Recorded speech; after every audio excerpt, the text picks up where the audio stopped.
Mga kasama may buntag, ngayong adlaw nga Domingo, kay last Sunday na karon sa ato ang programang Kanasag Mamamayan sa year 2013 ug mag-welcome 2014 na pita sa agon adlaw Domingo karon Disyembre 29 live weekend din sa Omni News Center. Magdumadahan din sa alas 8 sa buntag sa atong programang Kanasag Mamamayan. May buntag 44 ka mga barangay ning Dakbayan sa Iligan sa atong nakasikbit nga dapit inuman sa mga bikirang bahay ng atong syudad ug kutob sa mga dapit ng Sigya mayo nga buntag kaninyong tanan. Og kauban nato ang ato ang CNA officer si Captain George Danisa gikan sa 4th Mechanized Infantry Battalion sa nato mga hisgutan karong buntaga sila sa 30 minutos. Mayong buntag sir. Mayong buntag kasamang Jesse Chris o mayong buntag po sa atong mga kaigsunan diri sa Iligan City mauman sa atong mga silingan nga munisipyo diri sa Lanao del Norte. O una sa tanan, salamat kayo sa inyong padayon nga pagsuporta sa among programa ang Kalasag ng Mamamayan kada alas 7:30 hangtod alas 8 every Sunday. O before pod, gusto na ako i-greet ang among Brigade Commander sa 2nd Mechanized Infantry Brigade nga si Colonel Demetri Harris o sa among maabtikon nga Battalion Commander sa 4th Mechanized Infantry Battalion si Lieutenant Colonel Danilo G. Ibon o kasamang Jesse Chris. Gusto po na ako i-greet si ang atong former nga CMO officer diri sa 4th Mechanized Battalion si Captain Ronel Indoso nga naa diri sa atong dakbayan nga nagsuroy-suroy para mag-spend sa yung New Year karon nga moabotay nga January 1 kasamang Jesse Chris. Okay, so ang ka na siya gubutang ni Lord nga dili magpakita. Nalayagan Happy New Year. Happy New Year kasamang Jesse Chris. Advance Happy New Year sa atong tanan. Okay, so natay hisgutan karon but before that natay mga activities pud mo sir no bago nang pagapahingayon og tree planting activity. Oo, kasamang Jesse Chris. Actually, immediately pagkahuman sa Pasko atong December 25 na dayon tay post-Christmas activity mao to ang tree planting activity uban nato ang mga alumni sa St. Michael's College kasamang Jesse Chris. Okay, ang ato dapit sir sa Hinaplanon sa Bayog Island kasamang Jesse Chris kung asa nagtanom kita og sobra 100 ka mangrove seedlings. Okay, so post Christmas to celebration. Aside ano sir unsa pa yung mga activities? Ako gusto ang ato ang pag-monitor sa ato ang peace and order sir. Well, kasamang Jesse Chris ang atong mga activities diri sa 4th Mechanized Battalion medyo naglilo sa tagamay karon kay tungod kay Pasko paghatag og respeto sa pagkatao sa atong Ginoo o mao man ang atong mga activities dito nato gi-focus ang pag-secure sa atong area of operations diri sa Iligan City mauman sa Linamon, sa Matunggaw, sa Pauntauragat, sa Balui.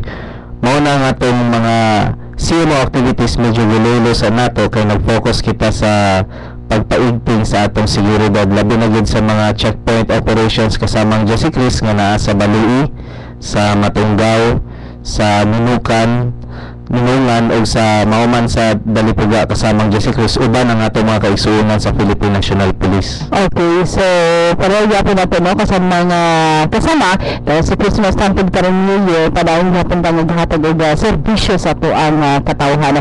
So unsa ato ang mga programa natin bago nang gipanggayon ang awareness? Oo, kasamang Jesse Chris atong December 23 to 2013 bali ang different stakeholders before ni sa Christmas 2 days before sa Christmas kasamang Jesse Chris ang City Environmental Management Office nag-conduct sila og social awareness symposium may tungod kini sa mga aksyon nga gihimo sa atong gobyerno para malabanan kontra nato ang illegal logging diri sa atong area of operations kasamang Jesse Chris. Okay, so sa pang gipanggayon nga social awareness symposium sa significance ano sir? Kasamang Jesse Chris yung na-mention atong symposium ang mga different nga mga responsibilidad sa atong mga stakeholders dili lang ang membro sa local government units kundi ang lain-lain nga agency sa atong gobyerno mauman ang individual nga katawhan sa atong dakbayan. Ang isa pa yun nga na-mention ani ang Executive Order number 23 kasamang Jesse Chris nga katong February 1, 2011 na pirmahan ni President Benigno Aquino III kasamang Jesse Cruz. Okay, so kama kayo mention ka po executive order, and so nakalapid sa executive order, sir? Balik kung sa binisayo na lang nato kasamang Jesse Cruz, ang executive order number 23 mao kini ang EO executive order nga gasulti nga gipa activate sa atong presidente kung asa ginabawal ang pag-harvest og mga kahoy, mga dagkong kahoy o pagputol kining mga kahoy sa mga natural o residual forest sa atong palibot kasamang Jesse Cruz o mauman pag hatag og responsibilidad sa atong mga katawhan o paghimo sa isa ka anti-illegal logging task force sa atong ginapuan kasamang Jesse Cruz. Okay, kinsa mga miyembro ani nga anti-illegal task force nato, sir? Kining anti-illegal logging task force kasamang Jesse Cruz gipangunahan kini sa Department of Environmental National Resources, Natural Resources. Sila gid ang atong ginatawag nga lead agency. Pag ginasulti nato nga lead agency, sila mismo ang gahandle, ang gapamalakad o nangunagod tama kasamang Jesse Cruz. So aside sa DNR, uban pod nato ang Department of Interior Local Government, ang Department of National Defense, ang PNP, ang AFP, mauman ang mga individual nga mga katawhan nga basically sila ang pinaka-concern sa nasulti nga executive order number 23 kasamang Jesse Cruz. Okay, in line with that, sir, sa 2014, unsay na yung partisipasyon sa tuang nga mga kasundaluan na gikan sa 2nd and of course sa inyo sa 4th Mechanized Infantry Battalion under 2nd Mechanized Brigade. Pagkapasa ning executive order number 23 kasamang Jesse Cruz, ang atong mga kasunduluhan ibutang nato sa tibok 2nd Mechanized tibok area of responsibility sa 2nd Mechanized Infantry Brigade kasamang Jesse Cruz, ang 35th Infantry Battalion, ang 15th Infantry Battalion, ang 3rd Cavalry Squadron o pati na pod ang among batalyon, ang 4th Mechanized Infantry Battalion. Mas gipaigting namo ang among pagkandak og operations against anti-illegal logging activities diri sa among area of operations kasamang Jesse Cruz.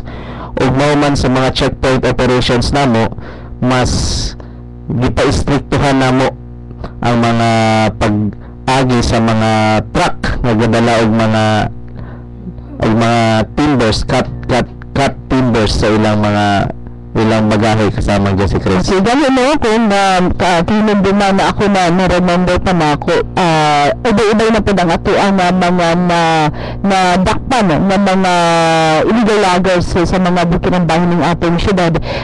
In fact, na-ating nasikot ang ato ang kasandaluhan, so no, katunda ko nga bansuhan. Oo, kasamang Jesse Cruz, kung wala ko nasayot mga 2012. Okay, last year. 2012 ko siya nakuha ang bansuhan kay dili lang ang actual nga pagputol sa kahoy ang atong ginadakop, kundi kining mga bansuhan pod nga illegal dapat pod ni siya gina-clear sa atong mga kasunduluhan, mao man sa atong kapulisan o sa tibok anti-illegal task force, kay mao kini ang basic nga kagamitan kung asa mapalusot sa atong mga kaigsuonan nga gakandak o illegal logging. Mao ni kini mga bansuhan ang gapalusot sa mga timber paingon sa ilang mabaligyan kasamang Jesse Cruz. Okay, so kung ato ang mabantayan, ato ang mga kasunduluhan ng mga kapulisan o mga ibang mga magpakadabang na sektor, grabe ilagi mo karon mga tree planting programs, no? So kana ba, sir, is part na siya sa executive order na gipagawa sa ato ang presidente? In line ni siya aning executive number 23 kasamang Jesse Cruz, pero mas katong na-mention nato katong niagi katong National Greening Program, okay, which is reforestation o pag-awhag sa atong mga stakeholders, labi na yun sa atong mga government agencies sa pagtanom para matuuhan nato ang National Greening Program nga gi-approvehan pod sa atong gobyerno kasamang Jesse Cruz. Okay, so National Greening Program, dili lang ni siya ingon ang mga sundalo o PNP o mga empleyado sa gobyerno ra ang pwede makapanamit kung dili gamit ang mga estudyante o ibang mga private sector. So no. Oo, kasamang Jesse Cruz, katong niagi lang December 26 na nasulti nato ganina nga ang atong mga kaigsuonan sa alumni o pati man mga estudyante sa St. Michael's College diri sa Iligan City, sila nga atong kapartner sa pagtanom adtong sobra 100 ka seedlings sa mangrove dito sa Bayog Island o kasamang Jesse Chris sa Executive Order number 23.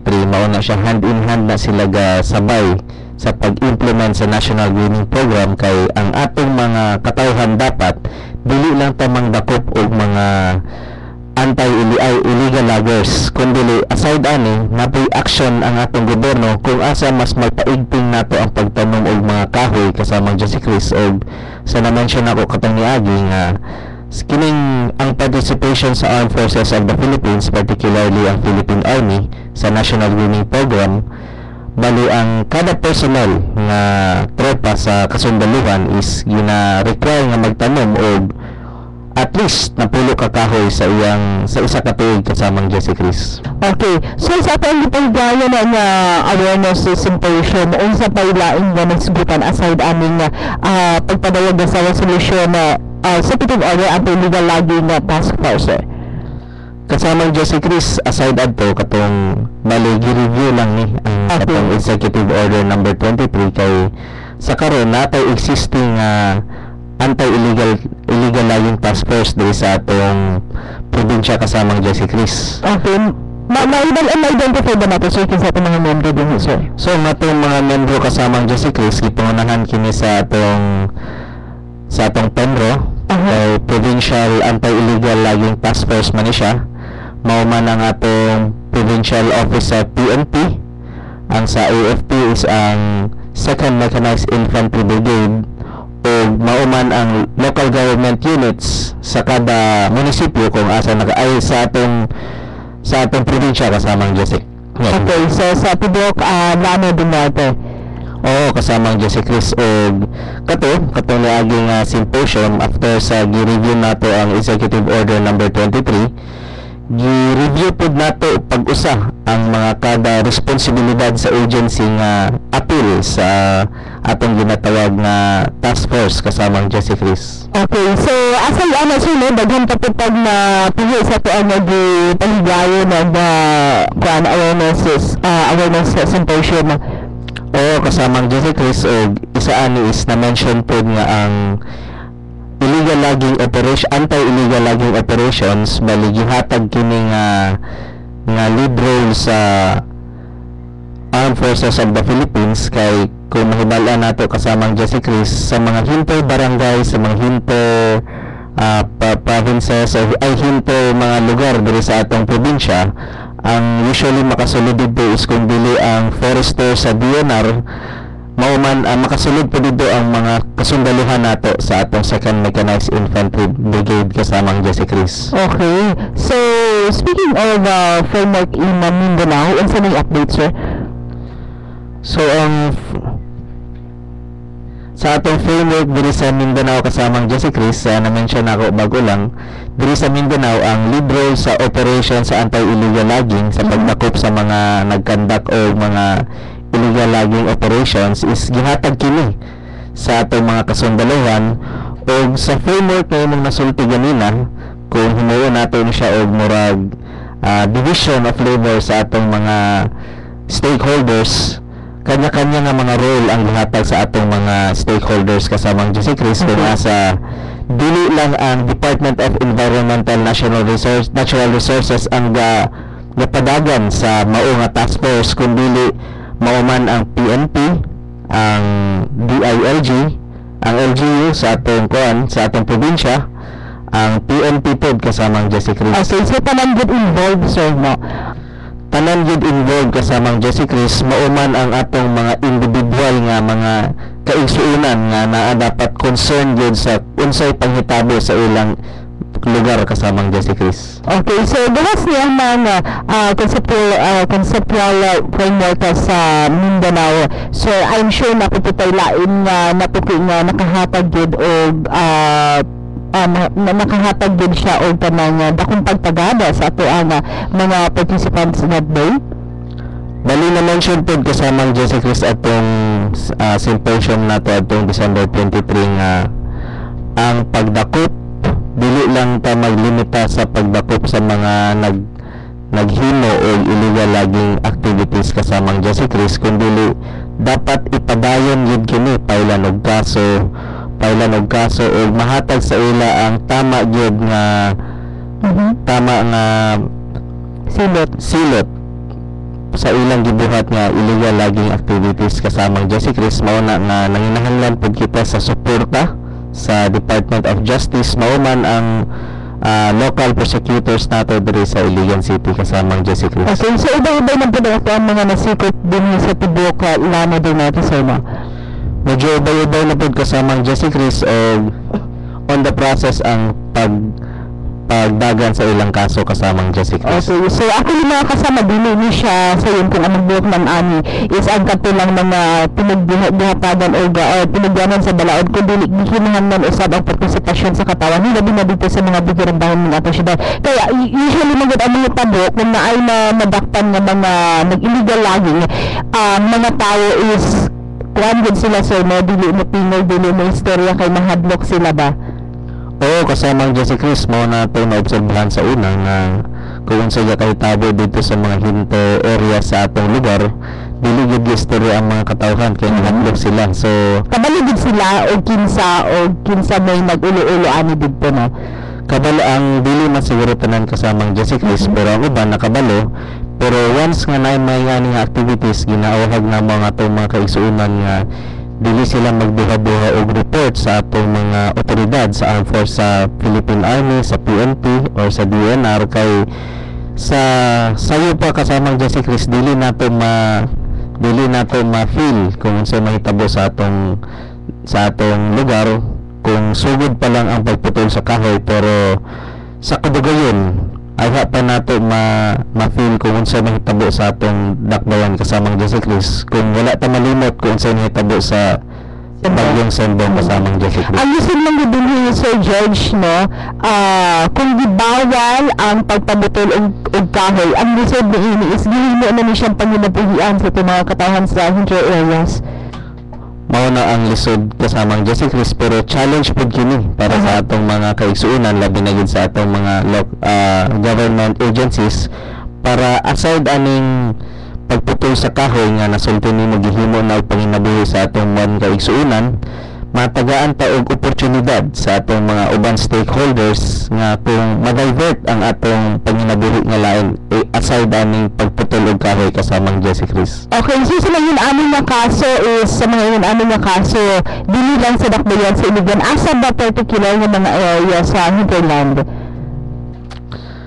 Kasamang Jesse Chris, wala gid kayo tayo dili nato ma-mention kung asa gid diri sa Iligan City, so pero naay mga part lang part sa mga hinto barangays diri sa Iligan City kung asa na ay mga suspected nga conduct o illegal logging activities kasamang Jesse Chris. Okay, so I actually identified na sir no sa to ang mga AFP, so inuman sa to ang mga kapulisan. Oo, kasamang Jesse Chris, padayon ang atong pag-monitor sa ila o gahulat lang kita og inchakto nga tiyempo para uban ang atong uban nga mga stakeholders para mahatagan ni sila og tama nga silot sa nasulti ni ganina kasamang Jesse Chris.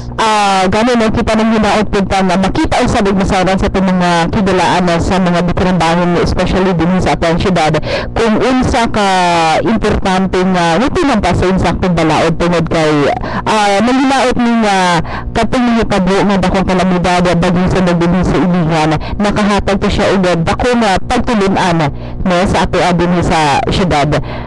Tama kasamang Jesse Chris, kung mahinungduman ninyo nga grabe kayo to ang gihimo sa bagyong Sendong diri sa Iligan City kasamang Jesse Chris, ug unta naiwasan ka to kung wala sa atong individual nga pagbatasan sa atong mga kahigalaan nga nasa hinterlands nato. Kung wala unta tayo mga illegal logging activities dito, naiwasan unta ni ang ang epekto sa bagyong Sendong kasamang Jesse Chris. Okay, so guys, sa ato ang may sigutan ka rin sa time na during sa ato ang symposium. So generally katulang gyud kasamang Jesse Chris, gi-remind lang ang offices ang sa PNP, sa DNR, pati po sa AFP kung unsa gyud ang dapat buhaton para makandak kini, mahatag nato ang atong attention sa Task Force Illegal Logging kasamang Jesse Chris. Okay, so nakahisgutan na ito kaganina ang about sa National Greening Program. Ang ato mga kasundalon is naaman na sila answer no, mga or nanay numbers kung pilay kinuhanan nila matanom in 1 year.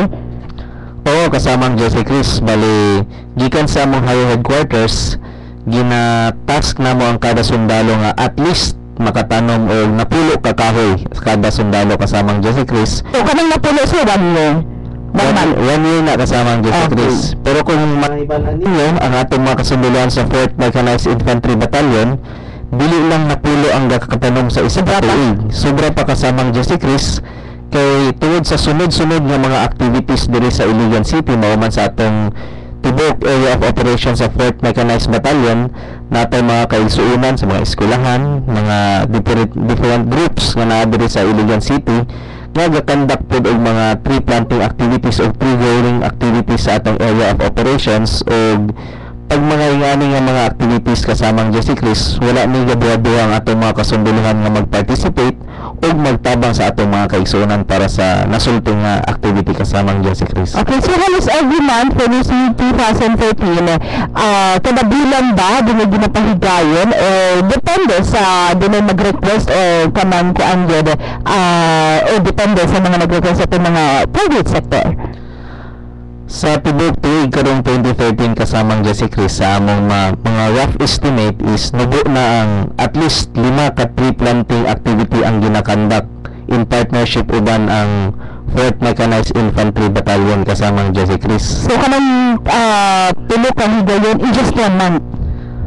In just 1 month na kasamang Jesse Chris. So mao na nga ang ako nasulti ganina nga mas sobra pa ang katanom sa atong mga personnel sa 4th Mechanized Battalion kay tungod sa atong mga kaisunan pod nga very active nga mag-conduct og tree planting activities sa atong dakbayan kasamang Jesse Chris. Okay, so gamay na lang kitag oras so no. Ato lang yung atong kuan December 22 na ato gipahigayon nga Thanksgiving program. Oo, kasamang Jesse Chris. Actually, udan ganito ako. Pasalamat may nga gitagaan ni og tsansa ni sa atong ni Bishop Jeffrey Samuel ang at ang senior minister sa City Church of Praise nga gi-conduct adtong December 22.